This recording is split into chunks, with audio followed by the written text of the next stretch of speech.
समाधि मेडिटेशन करते हुए जो ध्यान मुद्रा है, और बैक साइड वो दिख रही है जो पीपल का पेड़ वो दिख रही है।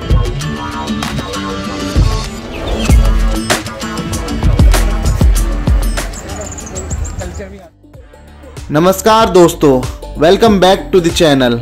आशा करता हूँ आप सभी दोस्त लोग बढ़िया होंगे। तो आज से मैं अपनी नई बनारस की सीरीज स्टार्ट कर रहा हूँ। होप सो ये सीरीज में 2 से 3 एपिसोड रहेंगे, तो देखते हैं कि कितने एपिसोड बन पाते हैं। सबसे पहले हम लोग बनारस से सारनाथ का एक गाइडेड टूर आपको दिखाएंगे। तो हम लोग बनारस पहुंचने के बाद सबसे पहले निकल गए सारनाथ के लिए, जो कि यहाँ से 10 किलोमीटर की दूरी पर है, और हमने एक गाइडेड टूर लिया जो कि मैं आप लोगों को जरूर से ही रिकमेंड करूँगा। कोई डर नहीं, कोई भय नहीं। ऊपर में शील समाधि मेडिटेशन करते हुए जो ध्यान मुद्रा है, और बैक साइड वो दिख रही है पीपल का पेड़ वो दिख रही है। आप फोटो लेना है ले लीजिए, बैठे हुए। और स्लीपिंग बुद्धा जो देख रहे हैं ये महापरिनिर्वाण जो 483 BC में इनका हुआ था कुशीनगर गोरखपुर के पास में सर 290 किलोमीटर। ये मंदिर जो थाईलैंड के राजा ने बनवाया, तो इसलिए पीछे विपश्यना मेडिटेशन सेंटर है जिसमें 2 घंटा सुबह 2 घंटा शाम को मेडिटेशन ध्यान करते हैं लोग। आगे जो मंदिर है उसमें दर्शन कर सकते हैं। अपना गोल्ड प्लेटेड 9.5 फीट की मूर्ति है, 9.5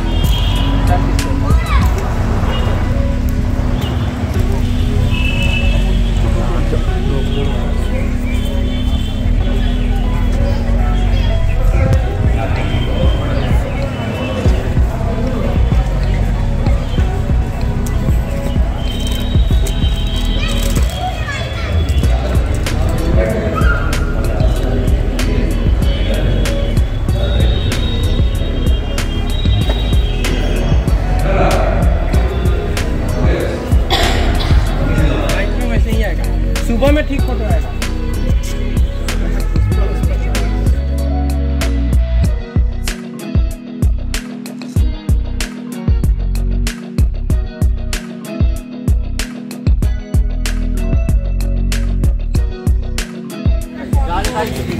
आइए वहाँ छाँव में आइए तो फिर बताइए कितनी फीट हाइट की है। हाँ सब बताते हैं। महामाया देवी माता जी से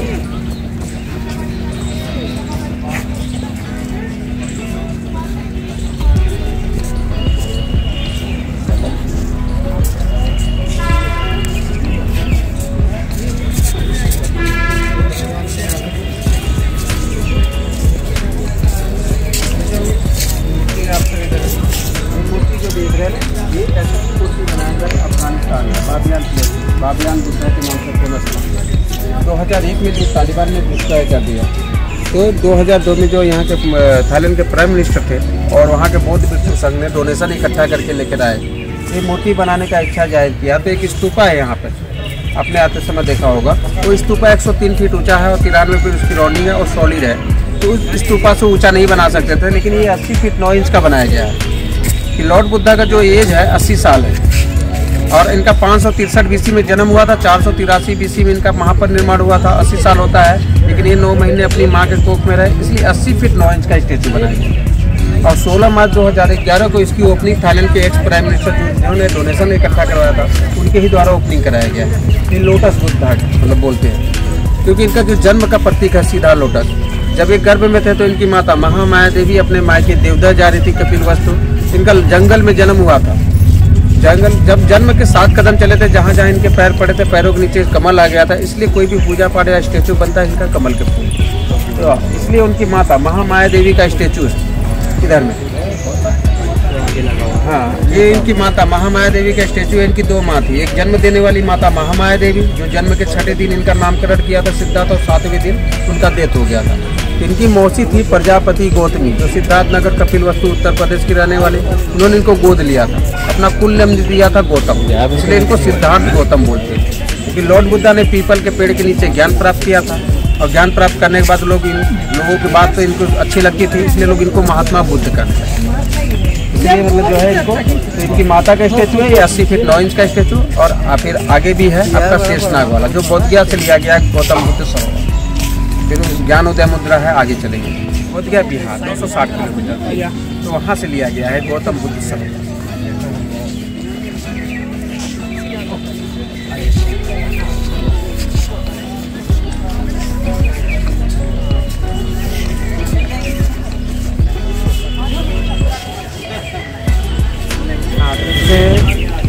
लॉर्ड बुद्धा ने जो अपने 5 शिष्यों को उपदेश दिया था, जिनके नाम थे आस्तिक, महानामा, कोंडई, भट्ट, बप्पा, वो 500 शिष्यों को जो दिए थे उपदेश धम्मचक्र प्रवर्तन सूत्र, वो शांति का मार्ग था, 24 सिद्धांत।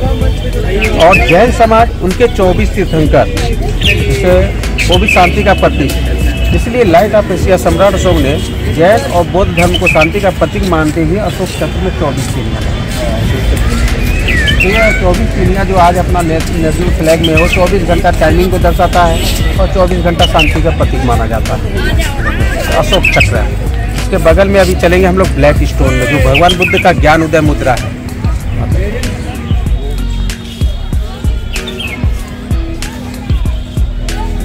का पेड़ है सिंदूर, तो लेडीज लोग लगाती है ना सिंदूर। अच्छा, इसी से नेचुरल है। इस पूरा बनता है वो लाल वाला सिंदूर। इसके अंदर में जो इसको छिलेंगे तो एक बड़ा सा बिज्जी टाइप का निकलेगा। इसको फोड़ेंगे तो दाने दाने उसको पीसने से सिंदूर, नेचुरल सिंदूर। अब तो केमिकल वाला लोग बनाते हैं, लेकिन ये नेचुरल है। पूरे घर घर गाँव में सब नेचुरल है।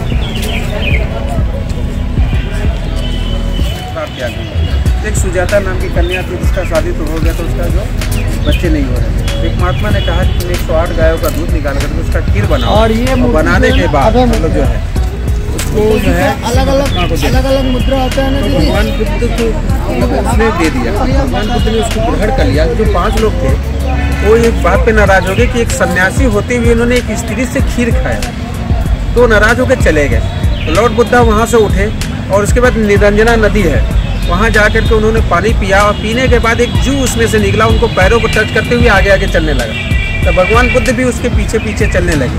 और भगवान बुद्ध जाकर के मतलब जो पीपल के पेड़ के नीचे वो जू डूब गया, तो भगवान बुद्ध वहीं बैठ गए, और इसी मुद्रा में बैठ करके उन्होंने 49 डेज 7 सप्ताह बैठ करके इन्होंने ज्ञान की प्राप्ति किया था बोधिया विहार में।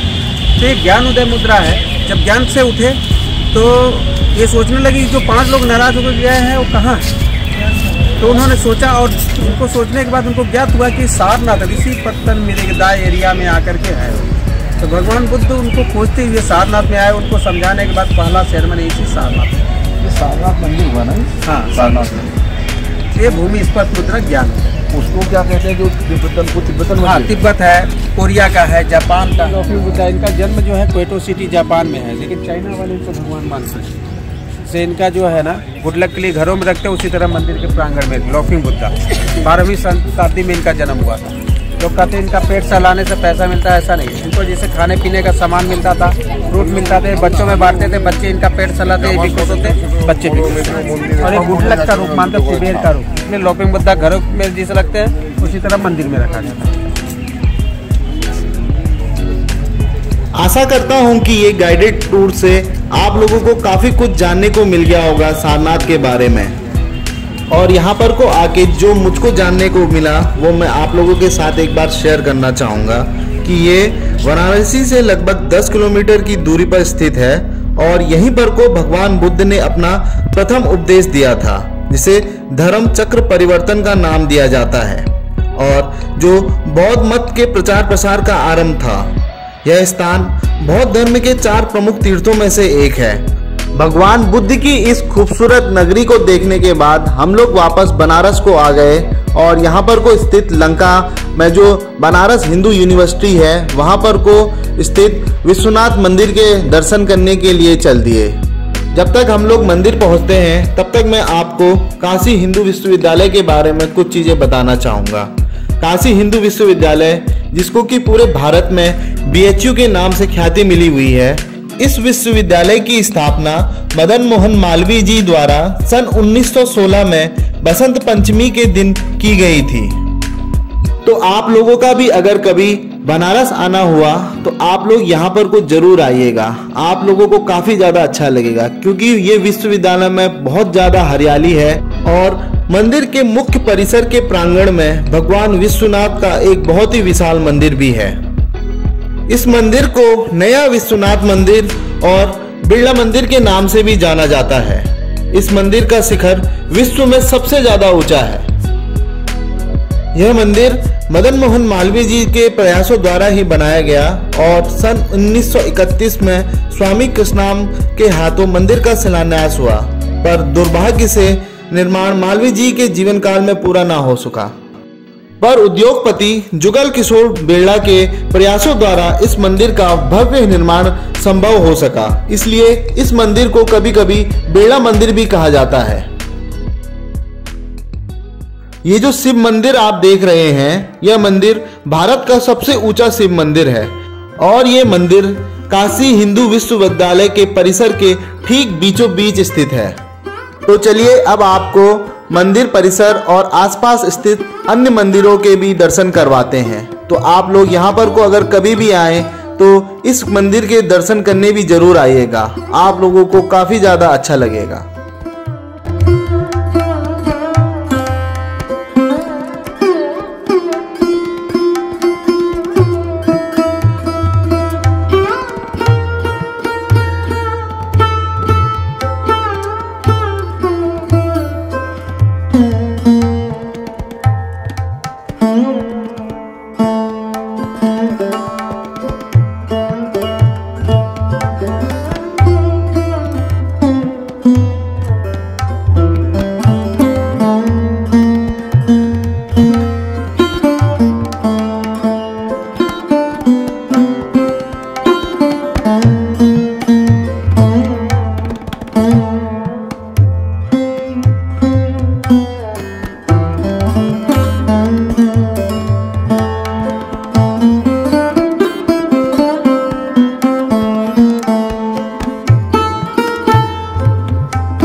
आप लोग कमेंट्स के जरिए मेरे को ज़रूर बताइएगा कि आपको ये व्लॉग कैसा लगा, और अगले व्लॉग में मैं आपको अब काशी विश्वनाथ मंदिर के दर्शन करवाऊंगा।